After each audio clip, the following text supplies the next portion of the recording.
सरलता, आपका जीवन सरल होना चाहिए। छल कपट द्वंद्व, मुख में कुछ और हृदय में कुछ और आचरण में कुछ और, ये दुष्ट पुरुष का लक्षण है। उपासक का शिष्य का लक्षण नहीं है। दुष्टता का त्याग करो। हृदय में कुछ और चल रहा है, वाणी से कुछ और बोल रहे हो, आचरण में कुछ और है, ये दुष्ट पुरुष का लक्षण है। साधु पुरुष का जो वाणी में वही, हृदय में वही, आचरण में है, तीनों की मिलान है, वही साधु है, वही उपासक है, वही भक्त है, जिसकी तीनों एक हो। वाणी से जो बोला वही हृदय में है, जो हृदय में वही आचरण में है।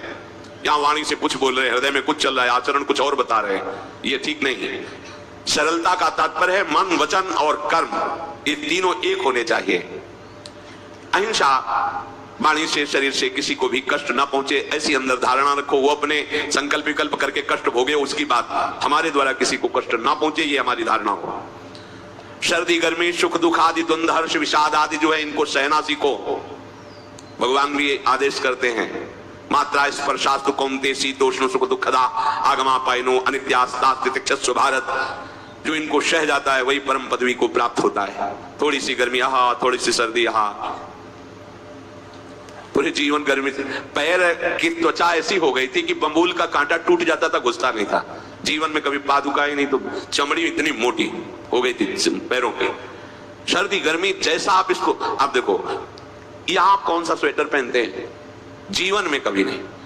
सर्दी में क्या होता है, यहाँ ये त्वचा नहीं, क्या हमें तो लगता है काफी सुकोमल अन्य अंगों से यहाँ की त्वचा है, कपोल नासिका नेत्र आदि। यहाँ क्या पहनते हो सर्दी में, क्या बिगड़ जाता है? क्योंकि अभ्यास है, गर्भ के बाद निकलने के बाद यहाँ कुछ ढका ही नहीं, यहाँ कुछ नहीं ढका, तो पूरे जीवन ढकने की जरूरत नहीं है। और अगर पूरे अंगों में न ढका होता तो पूरे जीवन ढकने की जरूरत नहीं। जो जंगल में दिगंबर महापुरुष रहते थे गंगा के किनारे, कितने, तो उनको क्योंकि अभ्यास, और हमने अभ्यास किया कपड़े लत्ते का, तो अभ्यास, हमने अभ्यास किया एसी रूम का, अभ्यास किया गीजर से नहाने का, वो अभ्यास किया तीनों काल गंगा स्नान, वो अभ्यास, कुछ फर्क नहीं पड़ा इस जड़ शरीर में।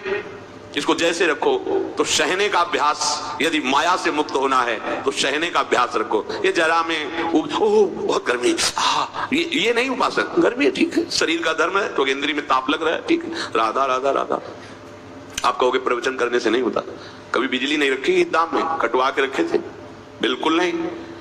जितनी देर होश रहा का हाथ से पंखा कर लिया, नहीं तो बस राधा राधा राधा, जो मिला मांग के खाया कुछ आसन पे ले। प्रवचन ही केवल नहीं रहे, अब तो जैसे जो जो प्यारो करे सोई मुई भावे।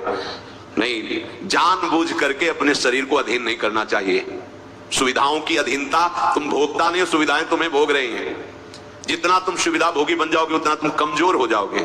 सीधे प्रकृति का वार सहो, तुम महात्मा सुदृढ़ बलवान हो जाओगे। तुम्हारे आगे समर्थ शब्द लग जाएगा।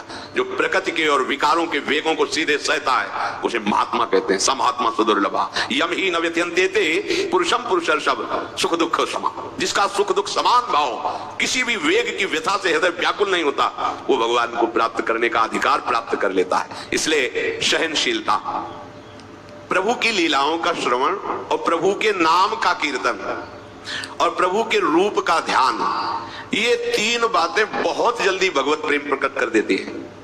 ये तीन बातें बहुत जल्दी भगवत प्रेम प्रकट कर देती हैं। प्रभु के अवतार लीला चरित्रों का खूब गायन करे, खूब श्रवण करे। भगवान की अवतार लीलाएं भी हैं और प्रभु की प्रेम में निकुंज लीलाएं भी हैं। तो अगर आपका निकुंज लीला में प्रवेश नहीं है तो प्रथम सुने भागवत, भक्त मुख भगवत वाणी, भगवान के अवतारों का, भगवान की अवतार लीलाओं का श्रीमद् भागवत में खूब बढ़िया वर्णन है। पढ़ो, सुनो, क्या होगा इससे? मोह का नाश हो जाएगा। दूसरी बात, नाम कीर्तन, ये तो महान अमृत है। बिल्कुल विश्वास कर लो, नाम कीर्तन अमृत है। ताली बजा के, मंजीरा बजा के, ढोल बजा करके, नाच करके, जैसे बने, अकेले चार लोग जैसे बने, नाम संकीर्तनम यस्य सर्व पाप प्रणाशनम। देखो, भगवत चर्चा ने महामोह का नाश कर दिया और भगवान नाम कीर्तन ने सब पापों का नाश कर दिया। नाम संकीर्तनम यस्य सर्व पाप, सर्व पीछे बीच में जो भी जमा संचित कृप सबको भस्म करने की सामर्थ्य नाम कीर्तन। ये जो राधा राधा आप बोलते हैं, बहुत अमृत है, बहुत अमृत। रूप का ध्यान, ये तीन बातें बहुत जल्दी माया मुक्त कर देंगे, आपको भगवत प्राप्ति करा देंगे। प्रभु के रूप के ध्यान के लिए ही दिव्य श्यामा श्याम ने बिहारी जी का रूप धारण किया। ये किसी मूर्तिकार की रचना नहीं है। श्री राधा रमण जी सरकार, राधा वल्लभ लाल जी महाराज, श्री बांके बिहारी लाल जी महाराज, ये साक्षात प्रगट ठाकुर है। प्रिया प्रीतम हमारी दृष्टि में सामर्थ्य नहीं कि देख सके, वो तो हरिवंश नेत्रों से देखे जाते हैं। निकष कुंज ठाड़े भये भुजा परस्पर अंश, श्री राधा वल्लभ मुख कमल निरख नयन हरिवंश। हरिवंश नेत्र प्रकट हो जाएंगे, आश्रित जन हो, चिंता की बात नहीं। पर ये जो रूप प्रकट है, इसके ध्यान में तो तुम्हें कोई श्रम नहीं करना। बिहारी जी महाराज, राधा वल्लभ जी महाराज, राधा रमण जी महाराज, भर नेत्र देखो और अपने नेत्र के कैमरा से खींच लो फोटो।